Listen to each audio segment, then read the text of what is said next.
तो आज हम लोग सैम्पल पेपर से इलेक्ट्रोकेमिस्ट्री का क्वेश्चन सॉल्व करेंगे।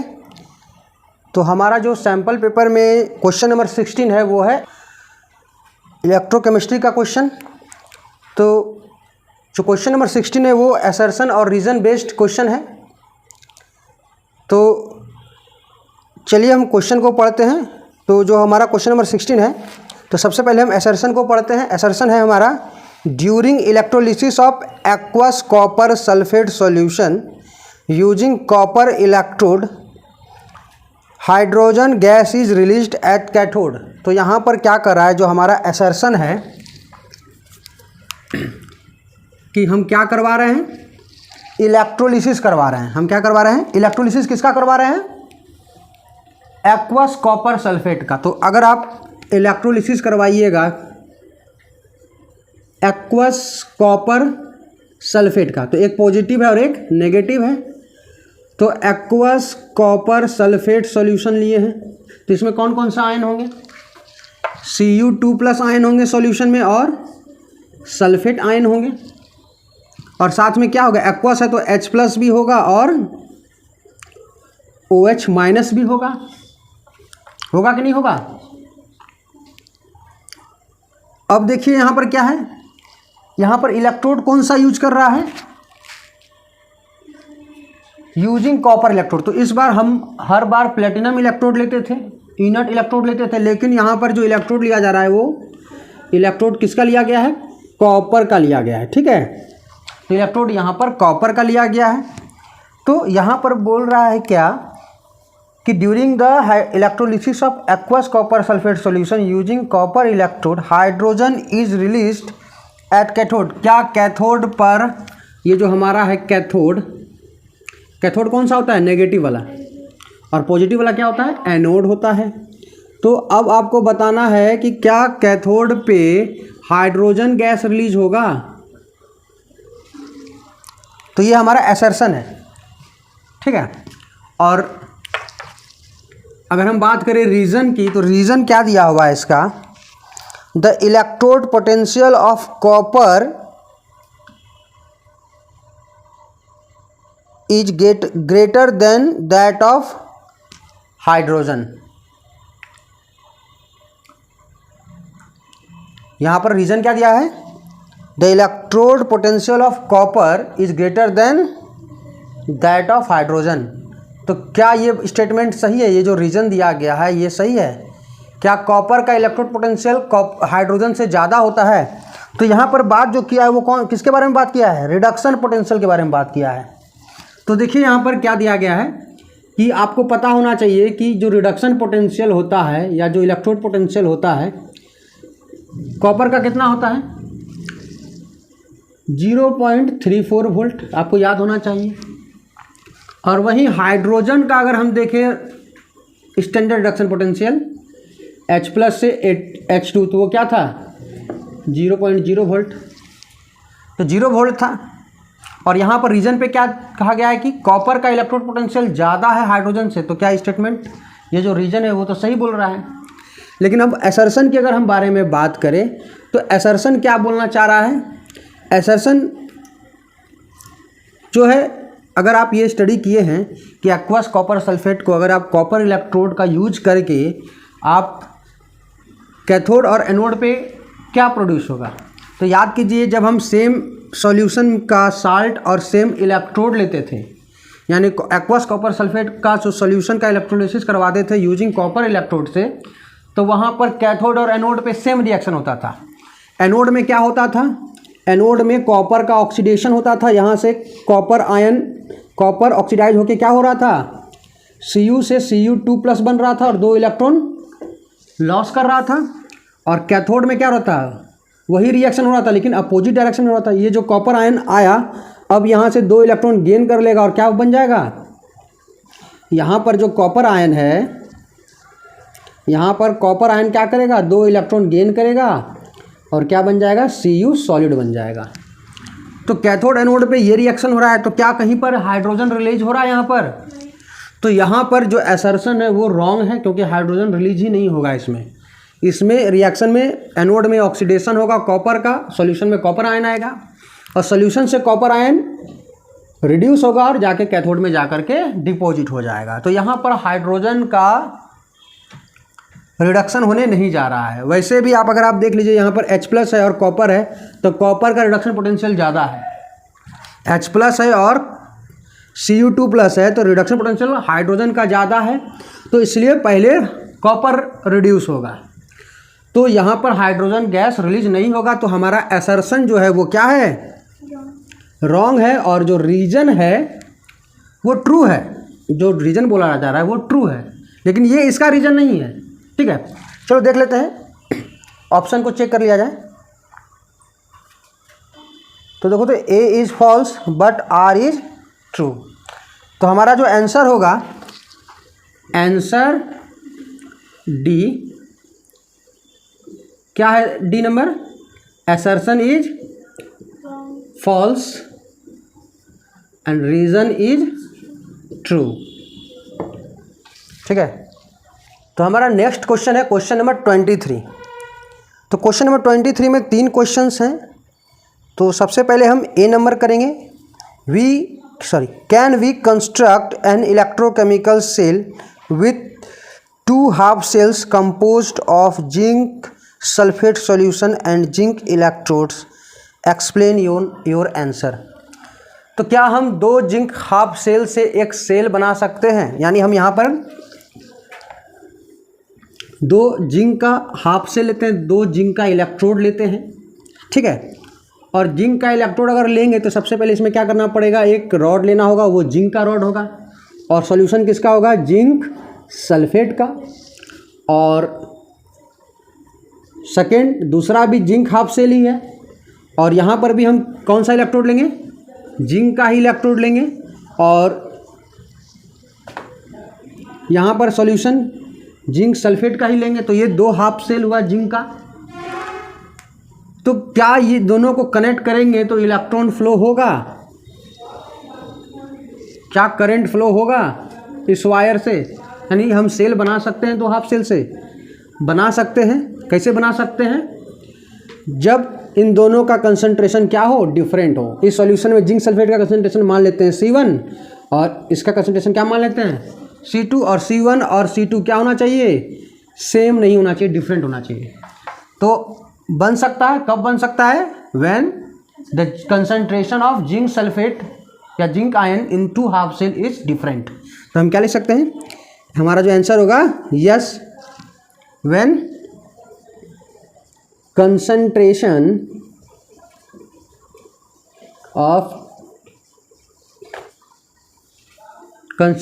of ions या salt, concentration of ions is different in 2 half cell. तो हम लोग 2 हाफ सेल से, अगर दोनों हाफ सेल सेम मटेरियल का हो तो हम लोग सेल बना सकते हैं, लेकिन कंसंट्रेशन क्या होना चाहिए, डिफरेंट होना चाहिए।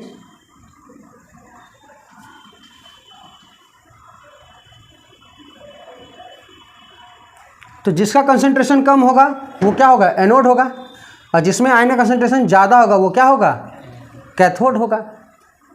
और इलेक्ट्रॉन का फ्लो किधर से किधर होगा, एनोड से कैथोड की तरफ होगा। तो हम लोग अब देखेंगे क्वेश्चन नंबर 23 का बी नंबर। तो calculate the lambda nought M for chloride ion from the data given below. तो यहाँ पर डाटा दिया गया है। तो यहाँ पर क्या दिया हुआ है, limiting molar conductivity of magnesium chloride और limiting molar conductivity of magnesium ion दिया हुआ है। तो सबसे पहले जो है डाटा है उसको हम लिख लेते हैं। तो जो डाटा दिया हुआ है वो क्या दिया हुआ है, लिमिटिंग मोलर कंडक्टिविटी ऑफ, इसे क्या नाम दिए हम लोग, लिमिटिंग मोलर कंडक्टिविटी या molar conductivity eight infinite dilution. ये किसके लिए दिया गया है, ये बड़ी लैम्डा किसके लिए यूज करते हैं, इलेक्ट्रोलाइट के लिए।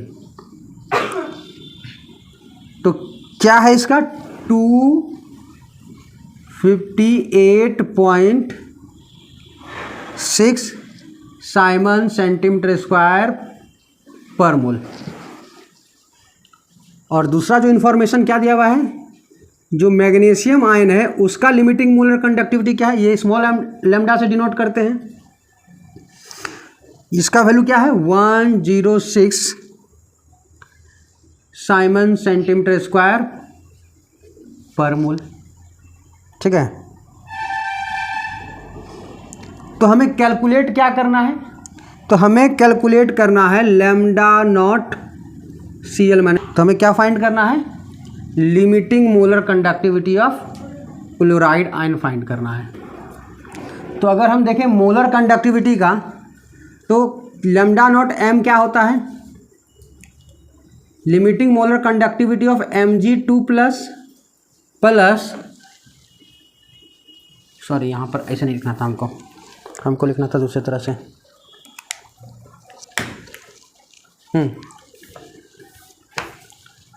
तो अगर हम फाइंड करें limiting molar conductivity of MgCl2, तो limiting molar conductivity of magnesium chloride को हम कैसे लिख सकते हैं। कोलरस लॉ क्या कहा था इसके बारे में, कि जो इलेक्ट्रोलाइट का जो लिमिटिंग मोलर कंडक्टिविटी होता है उसके कैटायन और एनायन के सम के बराबर होता है। तो ये रहा कैटायन का limiting molar conductivity plus anion का लिमिटिंग मोलर कंडक्टिविटी। तो एनायन कितना है यहाँ पर, Cl2 है, तो 2 से यहाँ पर क्या होगा, कंडक्टिविटी मल्टीप्लाई हो जाएगा Cl का।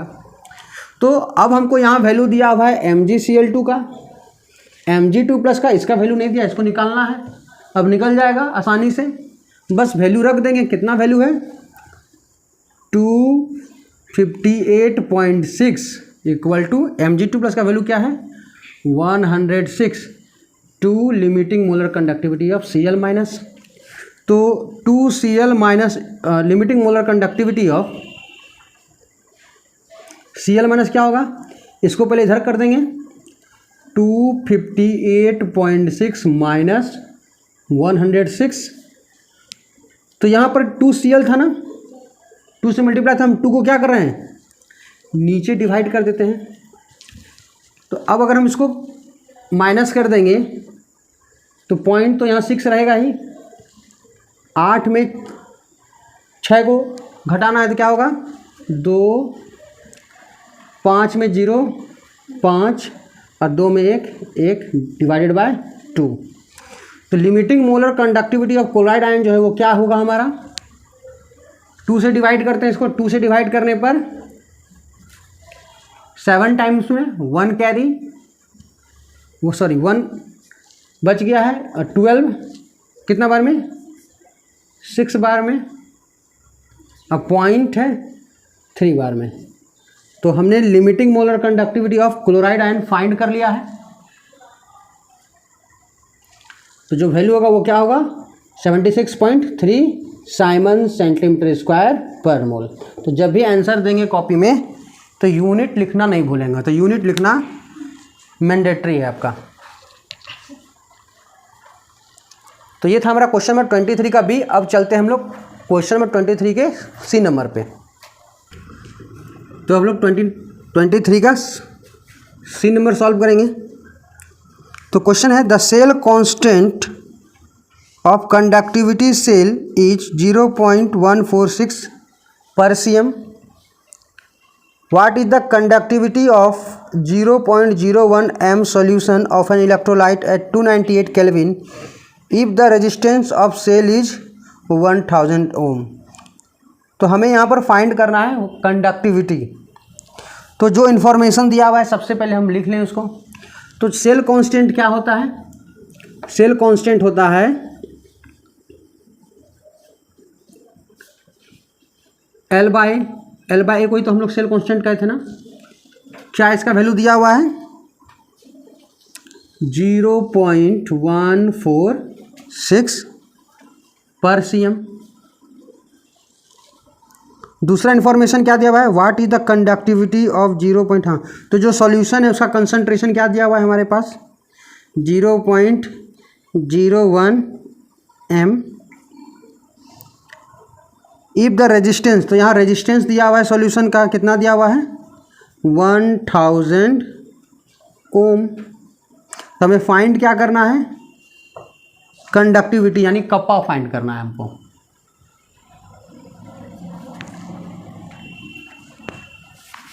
तो आपको एक फॉर्मूला याद होगा, कप्पा इक्वल टू क्या था, C इंटू L/A। तो ये वाला C नहीं है, ये C है, कंडक्टेंस है। तो यहाँ पर हम C को हम क्या लिख देते हैं, मोलरिटी M, ठीक है। तो यहाँ पर जो C है, यहाँ पर एक्चुअली कंसंट्रेशन है, उसको हम M से डिनोट कर रहे हैं, यानी इट स्टैंड फॉर मोलरिटी। तो हम यहाँ पर एक फॉर्मूला था कप्पा इक्वल टू CL/A, और यहाँ पर C क्या है, कंडक्टेंस है। तो अगर हम इसको सॉल्व करें तो कप्पा को हम क्या लिख सकते हैं, kappa equal to C, conductance क्या होता है 1/, रेजिस्टेंस, और L/A क्या है हमारा, सेल कांस्टेंट जिसका वैल्यू दिया हुआ है, इनटू सेल कांस्टेंट, या L/A लिख दीजिए, ठीक है। अब हम क्या करेंगे, बस वैल्यू पुट कर देंगे। तो R का वैल्यू क्या होगा यहाँ पर 1000, और सेल कांस्टेंट का वैल्यू क्या है 0.146, और तो कुछ नहीं दिया हुआ है। तो पॉइंट हटा देंगे यहाँ से, क्या हो जाएगा, पॉइंट नहीं हटाएंगे चलेगा, बस 1000 है। तो कप्पा इक्वल टू क्या हो जाएगा, तो कप्पा इक्वल टू क्या हो जाएगा 0.146 इंटू 10⁻³ तो इसको साइंटिफिक नोटेशन में कैसे चेंज करेंगे, साइंटिफिक नोटेशन में क्या करते हैं हम लोग, पॉइंट को क्या करते हैं, फर्स्ट और सेकंड डिजिट के बीच में लाते हैं। तो पॉइंट को जैसे शिफ्ट करेंगे एक डिजिट के बाद, तो क्या हो जाएगा, पॉइंट को पीछे कर रहे हैं, जब भी पीछे करेंगे तो पावर क्या होगा, पावर घट जाएगा, तो हो जाएगा 10⁻⁴।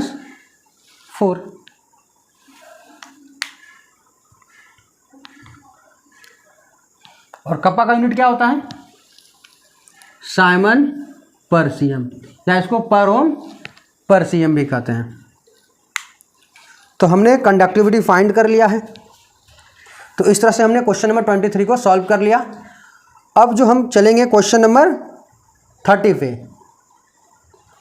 तो अब हम लोग क्वेश्चन नंबर 30 देखेंगे। तो 30 वाला जो क्वेश्चन है वो कॉम्प्रीहेंशन बेस्ड क्वेश्चन है, यानी ये पैसेज रीडिंग है।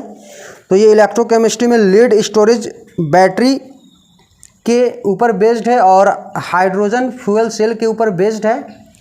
तो इसको आप वीडियो को थोड़ा देर रोक करके इसको अच्छे तरीक़ा से आप पढ़ लें। और यहाँ पर हमने ये जो पैसेज है वो काफ़ी बड़ा है, इसको हमने 2 पार्ट पे डिवाइड कर दिया है।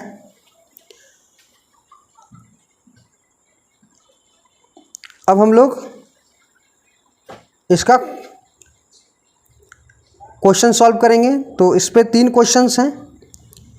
तो हमारा जो फर्स्ट क्वेश्चन है, question number A, how many coulombs. तो हम लोग क्वेश्चन नंबर ए को सॉल्व करेंगे। How many coulombs have been transferred from anode to cathode in order to consume 1 mole of sulfuric acid during the discharging of lead storage cell।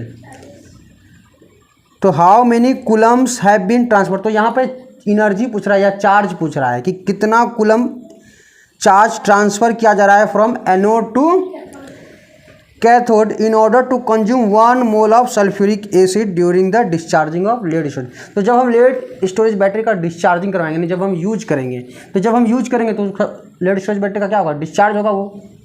तो जब discharge होगा तो क्या होगा, एनोड पे और कैथोड पे ये रिएक्शन होगा। तो बोल रहा है कि 1 मोल सल्फ्यूरिक एसिड जब कंज्यूम होगा तो कितना चार्ज कूलम्ब में ट्रांसफ़र होगा एनोड से कैथोड में। तो अगर हम सबसे पहले देखें तो सल्फ्यूरिक एसिड का कितना मोल यूज हो रहा है, ज़रा देखिए तो आप लोग। सल्फ्यूरिक एसिड क्या होता है फॉर्मूला, H2SO4, यही फॉर्मूला होता है ना। तो अगर इन दोनों को मिला के देखिए तो यहाँ पर कितना सल्फ्यूरिक एसिड, 4 हाइड्रोजन है, तो 2 से मल्टीप्लाई कर दिए तो 2 दूनी 4 H+ आयन, और सल्फेट आयन कितना, 1, और 1 यहाँ भी तो कंज्यूम हो रहा है, एक एनोड में कंज्यूम हो रहा है और एक सल्फेट आयन कैथोड में कंज्यूम। तो टोटल कितना यूज हो रहा है सल्फ्यूरिक एसिड का, कितना मोल, 2 मोल यूज हो रहा है, 2 मोल कंज्यूम हो रहा है। और हमें बात करना है कितना का, 1 मोल। यहाँ क्वेश्चन में बात करा है 1 मोल अगर सल्फ्यूरिक एसिड कंज्यूम होगा तो कितना चार्ज कूलम में ट्रांसफ़र होगा एनोड से कैथोड में। तो जब 2 मोल कंज्यूम हो रहा था तो कितना मोल ट्रांसफ़र हो रहा था, देखिए 2 मोल ट्रांसफ़र हो रहा था ना, कितना इलेक्ट्रॉन कितना मोल। तो जब 2 मोल कंज्यूम हो रहा था, जब सल्फ्यूरिक एसिड का 2 मोल कंज्यूम हो रहा था तो 2 मोल इलेक्ट्रॉन क्या हो रहा था, ट्रांसफ़र हो रहा था, यानी 2 फैराडे। 2 मोल इलेक्ट्रॉन मतलब कितना चार्ज, 2 फैराडे, 1 मोल पे 1 फैराडे। तो हमें बात करना है 1 मोल अगर सल्फ्यूरिक एसिड होगा तो कितना मोल पास होगा चार्ज, 1 मोल इलेक्ट्रॉन, और 1 मोल इलेक्ट्रॉन को हम लोग क्या कहते हैं, 1 फैराडे। तो हमारा आंसर क्या हो जाएगा, 1 फैराडे। अगर लेकिन आंसर पूछ रहा है कूलम में तो 1 फैराडे इक्वल टू 96,500 कूलम। तो दिस इज आवर आंसर। तो हमारा फर्स्ट आंसर है 96,500 कूलम, 96,500 कूलम हमारा आंसर होगा। तो हमारा क्वेश्चन नंबर बी है, how much work can be extracted by using lead storage cell if each cell delivers about 2 volt of voltage. तो यहाँ पर हमें पूछ रहा है कि आप 2 वोल्ट वाले जो बैटरी है उससे आप कितना वर्क ले सकते हैं, मैक्सिमम वर्क। तो मैक्सिमम वर्क हम लोग फाइंड कैसे करते थे, तो मैक्सिमम वर्क होता क्या था, तो डिक्रीज इन गिब्स एनर्जी या चेंज इन गिब्स एनर्जी। तो जो चेंज इन गिब्स एनर्जी होगा वो क्या होगा, -NF/E सेल। अगर स्टैंडर्ड कंडीशन में लेंगे तो स्टैंडर्ड कंडीशन लगा देंगे, डेल्टा G0 E0 सेल। तो ऐसा तो कुछ कह नहीं रहा है हमें। तो ये जो डेल्टा G है यही तो हमारा क्या है, वर्क है ना, यही तो हमारा वर्क है जो किसके द्वारा हो रहा है, सेल के द्वारा। तो -N का वैल्यू क्या है 2, F है 96,500 कूलम, और EMF ऑफ द सेल क्या है, यानी जो वोल्टेज है, ये ई सेल क्या है, तो ये सेल हमें दिया हुआ है, जो सेल का वोल्टेज है वो 2 वोल्ट है। तो 2 से मल्टीप्लाई कर देंगे तो क्या हो जाएगा, 4 से मल्टीप्लाई होगा ना, 0 0 4 520 24 26 36 9 चौके 36 और 38। तो हमारा जो डेल्टा G होगा माइनस कितना है, 21 22 सैकड़ा हज़ार 10,000 लाख, हाँ। तो हमारा जो मैक्सिमम वर्क होगा वो क्या होगा, -3,86,000 जूल।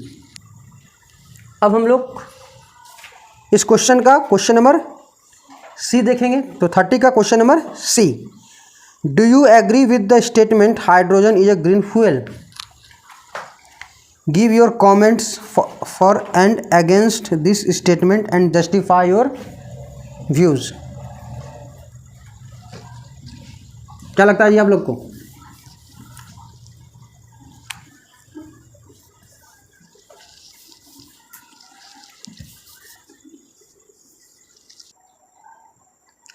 तो हाइड्रोजन ग्रीन फ्यूल के रूप में यूज किया जा सकता है। कब यूज किया जा सकता है? जब अगर हाइड्रोजन गैस का स्टोरेज का जो समस्या है उसको सॉल्व कर लिया जाए, और जो हाइड्रोजन गैस बनाने में जो एनर्जी लगता है वो एनर्जी फ्यूल के द्वारा ना ले, फॉसिल फ्यूल के द्वारा ना ले, बल्कि किसका यूज करें, सोलर एनर्जी का अगर हम यूज कर ले। अगर हम सोलर एनर्जी से वाटर का इलेक्ट्रोलिसिस करवा करके, यानी सोलर एनर्जी से इलेक्ट्रिकल एनर्जी बनाएंगे। आप लोग जानते हैं सोलर एनर्जी से इलेक्ट्रिकल एनर्जी कैसे बनता है। सोलर एनर्जी से जो प्लेट होते हैं, फोटो इलेक्ट्रिक वाले जो इफेक्ट होते हैं, उनके द्वारा जो फोटो वाले, कौन सा प्लेट उसको कहता है, सोलर प्लेट, हाँ। तो सोलर प्लेट का यूज करके हम सोलर एनर्जी से इलेक्ट्रिकल एनर्जी बनाएंगे और वाटर का इलेक्ट्रोलिसिस करवाएंगे तो हाइड्रोजन गैस मिलेगा। तो इस मेथड के द्वारा कोई भी फॉसिल फ्यूल वेस्ट नहीं हो रहा है, कोई भी फॉसिल फ्यूल का कंबशन नहीं हो रहा है, जिसके चलते कोई भी कार्बन प्रोडक्ट हमें रिलीज नहीं हो रहा है। तो ये बेस्ट मेथड हो सकता है हाइड्रोजन गैस बनाने के लिए। और इस हाइड्रोजन गैस को हम लोग फ्यूल सेल के रूप में यूज कर सकते हैं। तो हाँ, हम कह सकते हैं कि hydrogen is a green fuel. Hydrogen can be used as green fuel कब? व्हेन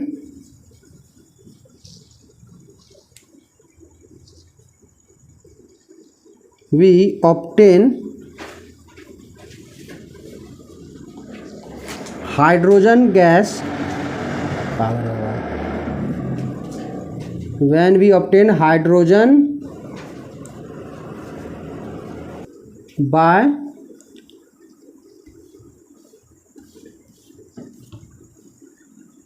क्या लिखा जी? when we obtain hydrogen gas किससे? by electrolysis of water from solar energy. When we obtain hydrogen gas from electrolysis of water by using solar energy.